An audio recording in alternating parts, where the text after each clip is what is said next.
Hello and welcome back to Maritime Genie. All of you people who are already serving on the oil tankers, they already know that the atmosphere inside a cargo tank is not only lethal for a human life, it can also be dangerous for your ship.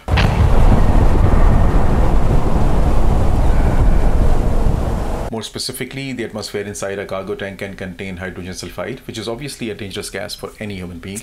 It can contain hydrocarbons, that is not just dangerous for a human being if inhaled, but it can also lead to an explosion.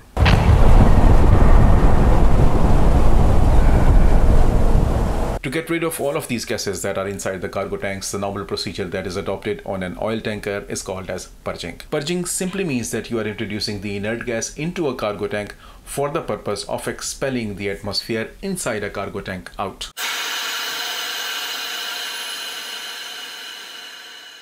And the two main purposes for which the purging is done is to expel the hydrogen sulfide from a cargo tank and also the hydrocarbons from a cargo tank. The hydrogen sulfide is purged from the cargo tank for obvious reasons. The main purpose is to reduce the hydrogen sulfide level in a cargo tank to such a level that is not dangerous to human life anymore, in case it escapes on the main deck. And the hydrocarbon percentage in a cargo tank is reduced before the tank is made gas-free. Now you may be asking yourself, why is it required to purge a cargo tank before gas-freeing? I mean, in any case, if we introduce the fresh air into a cargo tank, it will expel all the atmosphere of a cargo tank out, right? Wrong. It is true that once you introduce the fresh air into a cargo tank, once you push the fresh air into a cargo tank, obviously it will expel the atmosphere of the cargo tank out. But there is another thing, and that is when the fresh air goes inside a cargo tank, the oxygen in the cargo tank is obviously raised, because the fresh air, when it's coming from the fresh atmosphere outside, it is bringing the oxygen, that is 20.9%, into a cargo tank.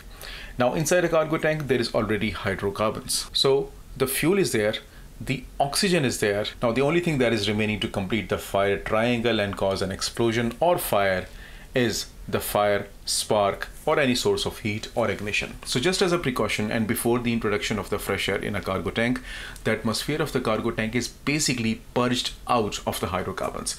The hydrocarbons in a cargo tank are reduced to such a level that when they are mixed with 20.9% of oxygen, the atmosphere of a tank does not go into a flammable range. Now you might be asking yourself, what is a flammable range and how are we going to know about it? Usually the atmosphere of a cargo tank goes through 3 stages when you are purging a cargo tank. The first stage is obviously when the atmosphere is too rich. It basically means that the hydrocarbons inside a cargo tank are too much. The atmosphere is so rich that it cannot catch fire. The second stage would be when the atmosphere is in a flammable range. It means that once a source of heat or ignition is introduced in a cargo tank, the percentage of hydrocarbons in a cargo tank is just right to cause a fire or explosion. And the third stage is when the atmosphere is too lean. Too lean means that the percentage of hydrocarbons in a cargo tank is so less that if you introduce the oxygen into a cargo tank, the flammable atmosphere is not going to form.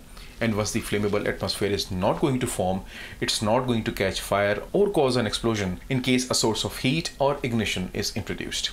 Now our main purpose when we are purging a cargo tank is to reach this lean level. We want to reduce the hydrocarbons to such an extent that in case the source of heat or ignition is introduced in a cargo tank, it does not catch fire.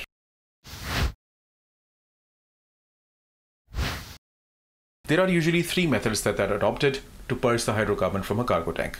The first is displacement method, the second is dilution method, and the third is positive displacement method. All of them are basically done in a little different way, but the basic purpose is exactly the same, that is to expel the atmosphere that is already in a cargo tank. Now you might ask that if you are introducing the inert gas into a cargo tank, then how is the inert gas safe? Basically, these are the gases that are produced after burning the fuel. That means that they do not only lack the fuel itself, the hydrocarbon itself, but it also lacks in oxygen, and thus it prevents the atmosphere that is inside a cargo tank to fall into that flammability range.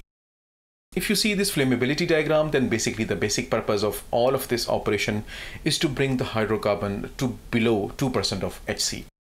If the HC in a cargo tank are above 2% and you introduce the fresh air inside a cargo tank, then basically you are inviting a trouble for yourself by making the atmosphere inside a cargo tank flammable.